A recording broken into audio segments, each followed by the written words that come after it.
তুই রাগ মায়ের সাথে করিস? তুই কে রে? তুই কি রে? তুই কত নরম ছিলি তুই জানিস?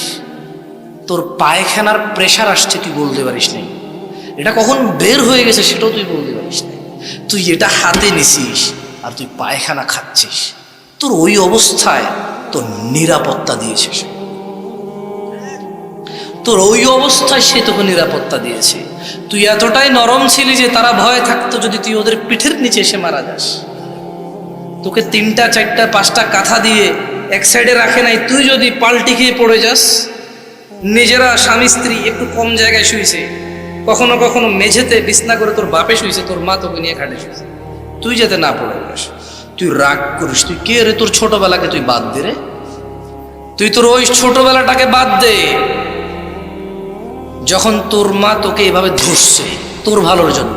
তুই খাস না এইভাবে 5 রকমের ডাল দিয়ে 3 রকমের সবজি দিয়ে তুই খাস না, তোকে এইভাবে জোর করে খাওয়াইছে, তুই খাবো না বলতে পারিস না। তুই ওই ছেলে রাগ দেখাস রে, ওই ছেলে রাগ দেখাস তোর মায়ের সাথে। বললো যে 3 ভাই আছে, মায়ের জামা কাপড় ঈদে আমি কিনে দিই, মা অসুস্থ হলে ডাক্তারের কাছে আমি নিয়ে যাই। বললাম যে তোর মা যখন তোকে পেটে নিল, তোর মায়ের পেটটাকে তো 4 ভাগ করে নাই যে এই অংশে তুই থাকবি, এই অংশে আসতেই পারবি না, তোর বাকি 3 ভাই আসবে।